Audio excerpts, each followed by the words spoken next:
Alright guys, welcome back to the channel. Today we have a very special deck to look at. When people talk about the most fun that they've ever had in their life, they usually think about things like going to the DMV, waiting in traffic, paying their taxes, stuff like that. When Magic players talk about the most fun that they've ever had, they talk about, maybe getting double grief scammed on turn one. That's exciting, right? Or they talk about Tron, or they talk about Ponza. But for me, the most fun I've ever had was playing against Blue-White Control. I cannot tell you what it's like to sit there for an hour on one game and not get anywhere. It's so fun. I just cannot believe it. And what sucks is that nobody is playing modern Blue-White Control anymore. Well, at least to my knowledge. I have not seen a whole lot of primers on this recently. I don't know what's going on. Blue-White Control used to be a staple of Pioneer. Now it's been kind of like, rotated out, I guess. And that's kind of a shame. So let's bring Blue-White Control back. And you guys can give me some suggestions maybe to change some stuff. This is for modern, and let's just hop right into it. I'll go ahead and start with the 1 mana stuff. So we're playing 3 portable holes.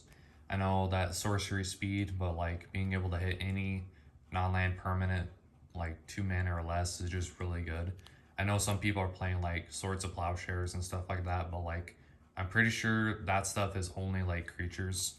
So this is any non-land permanent. And then I'm playing 3 marches. Like I said, like kind of same reason I'm playing portable hole, but like this is it's like versatile. Also gets rid of like dead cards in your hand, so it's not too bad. Playing a playset of Opt, so I'm not playing Consider because like Consider thins the deck out too much. Whereas when you're playing Blue-White Control, like you're in for the long haul. So like the point of the deck is just to waste time until you win, pretty much, until your opponent just loses their patience and concedes. So this doesn't thin the deck out as much as like Consider, so that's why I'm playing it. Let's go to the 2 mana stuff. We have Experimental Augury. So you can play like Impulse, and it's a little bit better, but I felt like this is a little bit more in tune with the deck. So like Impulse, it digs 4. This only digs 3, but this one has Proliferate, which again, if you have your planeswalkers out like Teferi, you can just uptick all of them, right? So you can kind of get to the ultimate a little bit faster, and that's just pretty much the main reason why I'm playing this over Impulse. I know it's slightly worse, but like if you have your planeswalkers out, it's just really good. We have No More Lies. I was playing Counterspell, but sometimes I never got like 2 blue like in time. But this card, like being able to exile a spell is also pretty good, instead of it just going to the graveyard.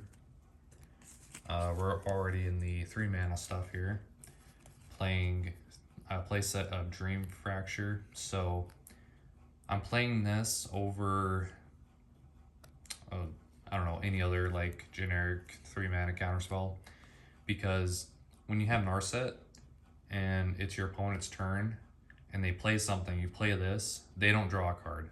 You draw the card, but they don't. So that's kind of like the main reason why I'm playing that. I mean, I could probably play something else, but I'm not really sure what. Got the 4 mana stuff. Got Supreme Verdicts.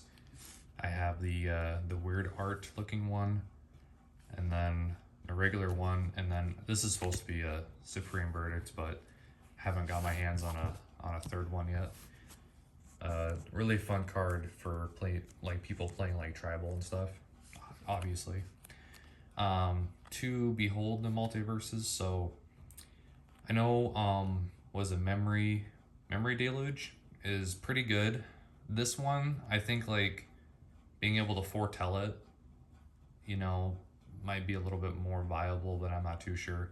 Maybe Deluge is better. I don't know. I haven't played it yet, but this one I feel like kind of does the same in some ways. In some cases is also a little bit better, but we'll get to that kind of more in a second here. So, right. So I'm playing two Typhoons. I was only playing one, but like there were some games where, in like my short play testing of the deck, where like I would just never get one, and that's like frustrating. So I think like two is correct. And also I believe how this works is if you foretell this and then you play this and then you cast it for the foretell, it still counts as a 4-mana spell. I think that's how that works. Pretty sure it's how that works, because it's still like 4 mana technically. We have the Planeswalkers, and a lot of the builds I've been seeing, they've been playing about 7, and that's what I have. So we have Gideon. He's just, I don't know.